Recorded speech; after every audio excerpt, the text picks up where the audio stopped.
So it's been 2 months since we first dove into OP03 with Zoro. Let's revisit him and tweak our deck now that we have weeks of learning a bunch of other leaders and getting experience in the set. Card D Kaizoku. So right off the bat, here's the list I've arrived at for now. The core of it is still the same, but I've teched in a lot of cards for specific matchups. This turns the deck into more of a mid-range deck over my initial aggro list. Aggressive Zoro is still a top tier deck and demolishes certain matchups, but I feel like a mid-range version has more of a balanced matchup spread against every other leader. So let's go over the changes now. The biggest change is the removal of the Straw Hats package. We removed Nami as a searcher. I was whiffing on her more often than I would like. You saw a lot of it in the videos I posted that week. To improve consistency, I wanted to transition the deck to a primarily Whitebeard Pirates deck. Because of this, we also dropped Brook and replaced him with Jozu as a Whitebeard Pirates 2k counter. Next, we dropped Rush Zoro completely as well. This might be the most shocking change, and I do think Rush Zoro is still a really good card, but just not for the type of Zoro deck that we're trying to play. Since we're focusing more on mid-range, Zoro isn't as effective. You really need the rest of your deck committed to following up Rush Zoro's aggression, which is not the goal of our deck anymore, so I had to drop him. Next, we dropped Magra. Since we're dropping aggression as our playstyle and we lose Nami as a target for Magra, we don't get as much use out of him anymore. In our new Zoro deck, our weenies become more like utility cards instead of our main attackers. We also dropped Gum Gum Red Hawk. I found Guard Point and Radical Beam to be enough defense. I wanted to make room for a different event card, which we'll go over now in our section of cards we added. So the first card we've added is Fire Fist. Fire Fist helps us out in quite a lot of matchups. It helps us get rid of enemy searchers and kills early blocker Marcos in the mirror. It destroys Law, it destroys Film Kid, it destroys Doflamingo. It's usable against Whitebeard if you finesse it enough, and it's good into Yellow. Yellow? The deck that runs the giant characters? How? People seem to think that 10 cost Big Mom is the reason Yellow is strong against Zoro, but it's actually the cards they hit off trigger. Free Crackers, Peros, and Smoothies slow you down enough for them to have the breathing room to play their late game cards. As long as you control the early game and keep your board strong, it makes it awkward for them to drop a 10 cost Big Mom. The next card we added is Gordon. We need Gordon to utilize Fire Fist effectively. Gordon and Otama make it so Fire Fist can hit the priority targets we need to hit. The Law player plays a blocker Law and Rush Zoro. Just Gordon or Otama the Law and Fire Fist them. Kid player drops a Luffy into a Nami. Gordon the Luffy and Fire Fist them. Katakuri drops a Cracker and gets a Smoothie trigger. Gordon or Otama either of them and then Fire Fist them. Gordon works really well with 5 cost Marco too. If you're going first, drop Gordon on your second turn to use in your 5 Dawn turn with Marco. If you're going second, just play both with 6 Dawn.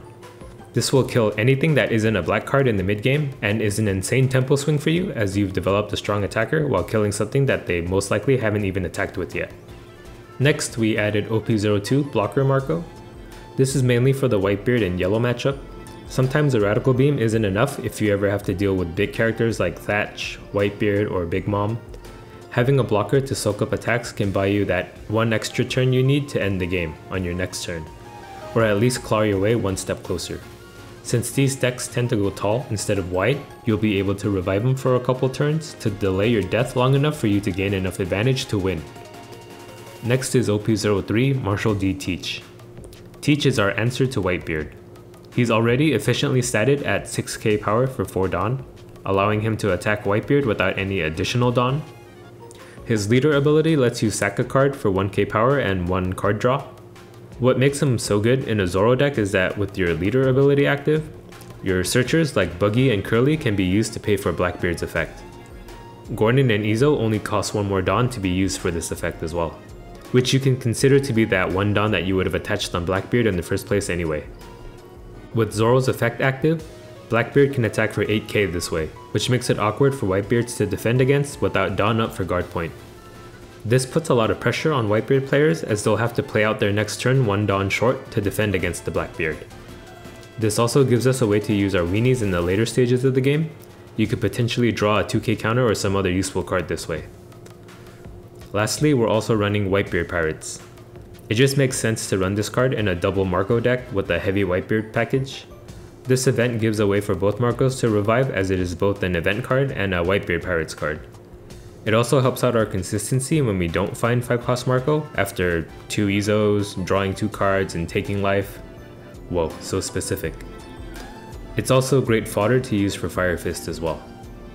As for the ratios of each card, I really wanted to fit in a little bit of everything to make the deck more well-rounded against every matchup, so I had to get comfortable with running 2-ofs and 3-ofs.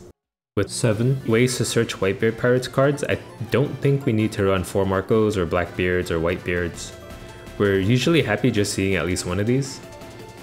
5-cost Marco is the card we want to see the most of, so we want to have him at 4. Our deck pretty much relies on his ability to stick on board for multiple turns and keep attacking for 7k. I know some Zoro players have dropped Whitebeard completely, but I still like him as a late game option. Unlike both Marcos, he's out of range of 8-cost Katakuri, Mihawk, Flame Emperor, and Thunderbolt triggers, and 3000 worlds. With the boosted 7k stat line, most leaders ignore your face and try to kill your Marco instead, that you can just keep reviving.